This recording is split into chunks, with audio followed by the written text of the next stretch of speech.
I mean, I was just going to share how at the park today, Miles wanted to go play in the sand. And then after just a few minutes of playing in the sand, this mom came over with her young boy and started, brought some more sand toys. We found a couple, like we didn't bring our own sand toys, but there was a few in the beach area that Miles was playing with. But then the mom didn't come back for a bit. So I was like, well, how about you go share your toys first, or go over there, ask him if he wants to play. If he says no, it's fine. Anyways, that's kind of what was going on. Then she comes back, brings like a big boatload of other like sand toys / fire trucks, bulldozers, construction stuff. But anyways, kind of the main point was when she came back, also her husband came back with her. He wasn't here before. And then we got talking a little bit, and they were both Korean. And as we were talking, I was kind of talking to both of them, asking them, probably just, I think it was basic questions like what their son's name was or whatever. But anyways, he kind of jumped in the conversation because he spoke better English than she did. It was hers was a little more broken. So he kind of stepped in the conversation, and then, we just started talking, and basically kind of like the summary of it was it became a really cool conversation. It became really clear that was a big reason why we were there at the park today. What I came to find out, I suppose, by the end of it was that he, that's their only child. I mean, there's a couple fun things that I found out about him, including family stuff, but also like what schooling looked like for him, what work looks like for now. But basically he was like, yeah, I'm currently unemployed at the moment, trying to figure out what I want to do. He said that, he went to UW and did like a psychology degree. And then he studied a little bit of business. I don't think he got a business degree, but the point is he dabbled a little bit at school with different studies or emphases, but it sounded like landed on psychology. And then he was, because I asked him what were you doing? And he said that he was more recently doing like personal and group counseling stuff. Oh, wow. But he was counseling people. Yeah. Yeah. Oh, wow. But I mean, I don't know how, intense or whatever, just that's what he was doing. But he basically just sounds like he stepped away from that and is trying to just figure out, what he wants to do. And even at one point in the conversation, and we had already been talking about the Lord, or I'd brought the Lord and just mentioning some stuff about our life, that the Lord had been like kind of a topic, or, faith had been a topic.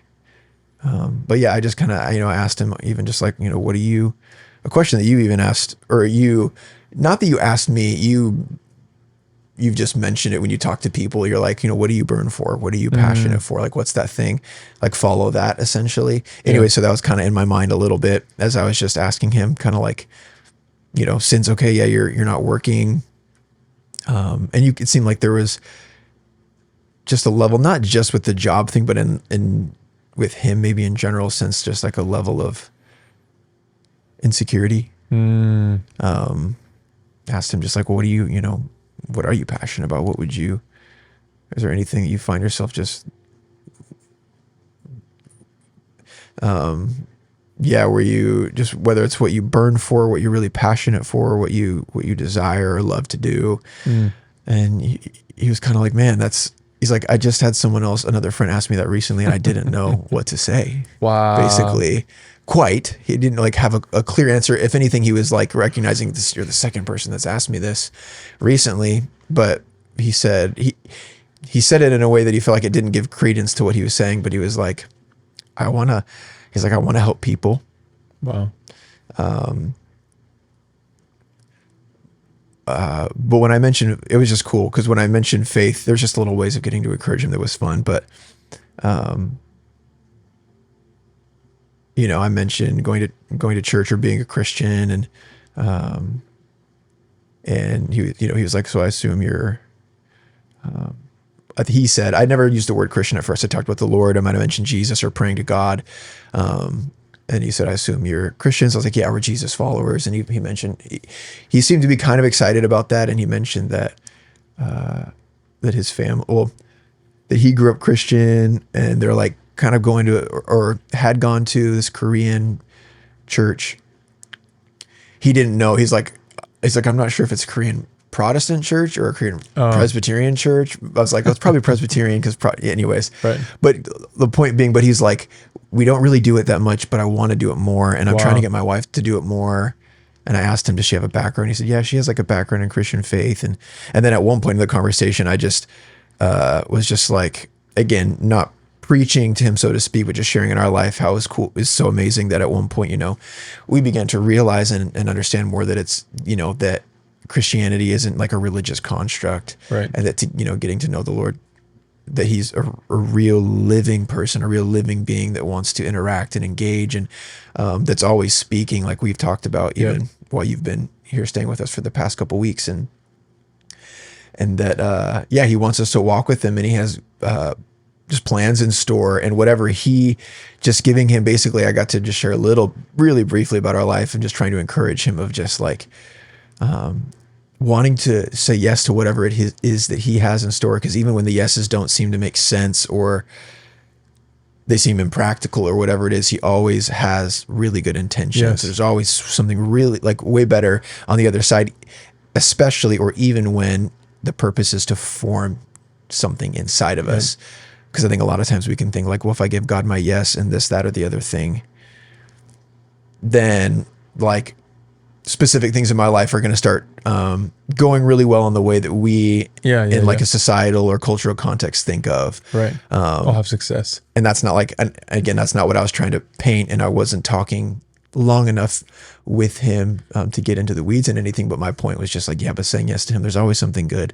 And usually it has a lot to do with what he wants to form inside of us. So I just try to encourage him with just like the little yeses that we can give the Lord, because he's relational, because he's a person, because he's speaking, essentially, that he's not a religious construct. He is someone that we can hear from and respond with a yes.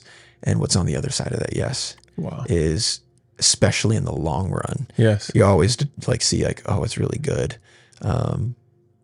So with a little bit of our story, tried to encourage him with that of like, when I left my job, it's just like, I was kind of like, I gave you my yes by leaving my job. And now I'm kind of like, what do I do? Because I can do some stuff with music and write this, that, but I can't produce a record myself and get it out, all that stuff. So that's kind of where that topic came up a little bit. And I tried to encourage him, but it seemed like he kind of lit up a little bit with some of that stuff, which was really cool. And it was like, that's when he was kind of like, I want to go to church more. I'm trying to tell my wife to read, like reading her Bible is good and all that kind of stuff. So you can see there's like something in him that wants this. And I don't know if it's what he associates it with faith. I mean, I don't know if it's like he thinks that brings just like another level of stability or consistency in family life. But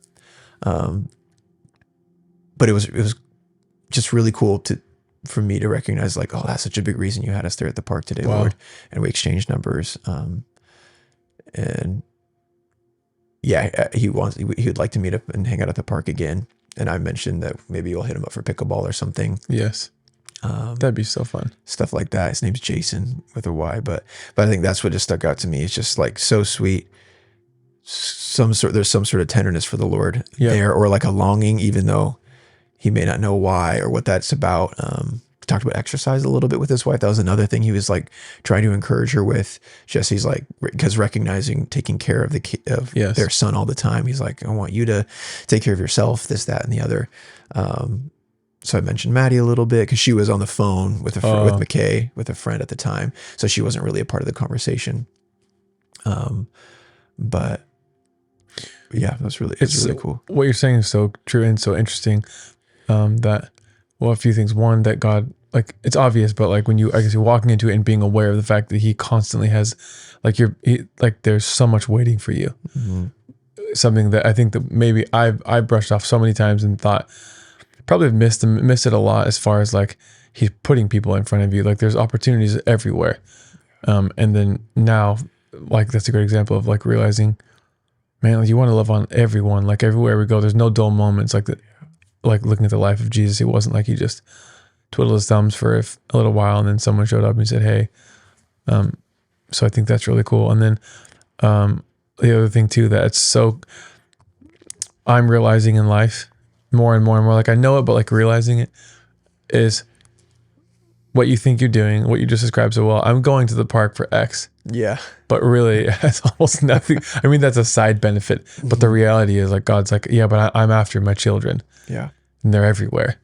Wow. And also the other thing that's really obvious, but I think because the world's so becoming so grossly corrupt, and so like evil is just so prominent now, that there's so many people that grew up in a Christian home, or heard about Jesus, or some, like, that's becoming more of the commonality, especially in places where I think it wouldn't be at all. Yeah. It's like, I mean, of course there's the people that are like, I don't know who he is, without question, but I'm blown away by the amount of people I meet, and like your story where people are, oh yeah, I either they're like excited, but they know they've heard of him. Yeah. And how, so going full circle, how many times I'm with people that don't look the part, don't act the part, trying to fit in with society, or trying to do whatever it takes, because they don't know, they're feeling insecure or whatever it may be. Yeah. And God just, like, if I would just listen for a second, or learning to, like, hey, whether we stumble into something or it just happens naturally, or like leaning into, hey God, why am I at the park? Totally. Why am I at this thing? Yeah. Like he's longing so desperately to get us to point people to him via our life. Like the example I don't think I've shared on the internet before, but shared with you a few times about, I was somewhere at a store, and it was like early on, like, hey God, I want to like do all this stuff. I want to go like love on people, and I want to see, miracles, signs, wonders, healings, prophetic work, whatever it may be. I want to see what the life of Jesus was. I want it to be through mine. Like I want my life to look like that on the earth. Yeah. And so he answered my prayer immediately. And I wish I could say it went differently. There's a lady, I think there's a lady in front of me or something, and it was like really uncomfortable, because it was like the beginning of stepping out. Like it was like, go talk to her about something. And you heard that from the Lord? Yeah, I heard it from the Lord. Go do it. Like it was like, hey, I want to do this thing. It's like, bam, here's the example. Wow. Do it right now. And I was like, I was thinking, like maybe you give me 10 more steps, then we can warm up to this. Yeah. It's like, there it is. Anyways, and it happened quickly. It doesn't matter. But the point that, what I love, two things, is that there's obviously, it's Romans 8, there's zero condemnation, not 1 ounce of it possible, even in my failure or my whatever was going on, scared, nervous. But what he did, instead of doing what humans do, be mad at me, he just spoke to me and said, like I mentioned to you, how much, like Dominic, if you were separated from your daughter or your son, but specifically daughter, because I only had our first, Eden, and how much would you pay if you couldn't talk to her? Yeah. For that person, like to communicate the message of I love you, you're worth everything to me. Yes. And then of course, he said, no, of course. And he said, would you like give up everything? Would you give your only son for this? Yeah. Wow. And so I sat there crying like a crazy person, because my heart was so alive and burning, but also sad that I missed this. And then the realization of what Jesus had done, and that he lives on the inside of us. And the lie is, make you use everything possible to make you feel uncomfortable, so there's no possible way you could live out Jesus. Yeah. Like, because in my mind, the framework is like, you got to go be an evangelist. You got to go blah, blah, blah, blah, blah, instead of this. Yeah. Went to a park, was with my family, and Jesus came out. Yeah. Because I know for myself, and you know this too, but I had like such a high standard of what I thought that looked like, and I needed to live up to that. And that thing was the thing drowning me in just simply being me, simply having a conversation, and saying yes, because because of that expectation or that standard I put on myself, is like just stifling, and holding back, this amazing, most perfect creator of all the universe dwelling inside of us. Yeah. And I think also I recognize I was like belittling and just making a small deal out of having a conversation with people. Yeah. Like one time, totally, I was on the phone with with the IRS for something. I don't remember why, but I remember this. I remember it on the phone with the IRS for something, and this lady, and the Holy Spirit's like, hey, the lower back, this area. Wow. And I was nowhere near my radar. I wasn't like, I'm going to do today. Yeah. And he's like, pray for her or ask her. So I said, hey, do you have pain in your lower back? Like, I forget. It was like, a number of a vertebrae or something. And it was like silence on the phone. She's like, yes. How do you, the classic, how do you know this? And I was like, look, I love Jesus. And anyways, realizing it's that simple. Wow. Whether it's something like that, that's kind of like, it feels like God throwing you a bone. Hey, here's the thing here's an easy inroad. But sometimes, like, although those are amazing and I want as much of that. I want all of it as much as I can get. Yeah. But I also want to connect to my heart and my brain that there's not one better, one higher, one lower. Whether it's having a conversation, whether it's having a phone call with someone and being kind. One person at the end of a phone call was like, "You don't understand. You're the nicest person I've talked to all day long. We just had a normal conversation." And I didn't think anything of it, dude. But I'm realizing, man, he uses everything. He's longing to use every single bit of our lives, and the accuser Satan is doing everything possible to confine us as people. But the reality is, like, I think for myself, I wonder if every time I sense that, oh man, I shouldn't, or I feel nervous or whatever, like that is the dead giveaway to run after that thing, because I wonder, like, I said this in one of our videos. I don't know if I posted it, but have you ever seen that picture of, like, there's like two guys, a guy here and a guy here in a tunnel, they're digging and they're both going the same direction. And there's like, at the end, there's a big, huge treasure, like just all this, gold and diamonds and whatever on like the both sides. One guy is like this far and he gives up. And one guy's like one more strike away of like accessing all of this and walking. And I wonder sometimes in my own life, obviously growing in this, but like how much of it is like just that one more time to like, to let heaven invade earth in a way I've never experienced. Yeah. Anyway, so that made me think of, man, he wants to get out on everyone, and he's not limited to big experiences. Yeah. And I know that was one of my biggest downfalls, was thinking like, okay, like here's the 3 ways that God wants to meet people. And it needs to be these miraculous things. And sometimes it's, like you said, you bring a cup of cold water, love on this person, do things that seem so, like, how is that even, how is that different than a normal person just being kind? Yeah. But I guess the difference would be that he lives inside of us, and it's like you can pick Christians out of crowds. Mm-hmm.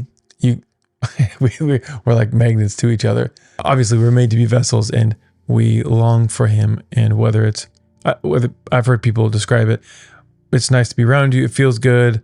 You're a kind person. Like, we're trying to put words. Yeah. Especially in the initial conversation. And then if it slips out, if you're brave enough for Jesus to come out, then it's like, that's why. Yeah. And then you, of course, like, their experience will show up. So whether they're offended, they're happy, whatever, their experience with who they think God is via people begins to unfold in their lives. But even in that, I've learned all he wants is for us to be love on the earth. And the Holy Spirit knows, like, it's 1 John 2:27. You're the Spirit. He's the Spirit of truth. You don't need for someone else to teach you. He can teach you all things. And here, it's a beautiful book, and his presence in his person, because he knows how to minister to these people that are in front of us. And something I realized is never, ever, ever give credence to what's happening here while talking, because that's where I failed so many times, over and over again. Because before God transformed my life, that was everything. That was my, like, reader. It was my indicator. Okay, we're doing good. We're not doing good. How's the room feeling? And like, that's the opposite with Jesus. It's like, I don't care how the room's feeling. I'm here. Yep. I change everything. Yep. It's irrelevant how the room's feeling. Yep. And I can even, relate to that even at the park today a little bit, where I'm like, oh man, sorry dude, like, I'm getting a little long-winded here, but like, then he's just like, no, man, honestly, like, super, like, very encouraging, like, almost like what I can take is like, oh, he's probably getting checked out. He's probably whatever. And of course I want to be aware of when I'm like, okay, Holy Spirit, like, when are you asking me to, like, close things down or end a statement versus when are you asking me to expand? I want to be aware of that always. But while recognizing what you're saying, is that I don't think it seems like it's not appropriate to just like let the Holy Spirit be the filter instead of just someone's face be the filter, or at least that's where I want to grow as well, because we can come to learn later, like, oh, that was super life-giving. Yeah. Oh, you were being encouraged. I didn't know that was taking place. Yeah. And it could be the opposite too, which is great. Like, but still, maybe that's exactly the seed that the Lord wanted to sow. And even if it offended someone, or even if they're like, I'm done, but maybe that like just stirs in their heart for a while, and that leads to however many experiences or then follow-up interactions with someone else, where eventually the Lord, and through it all, woos them to him. And I myself, going along with like what you said earlier, even have recognized at times what I believe at least is I've like complicated it to I've dismissed the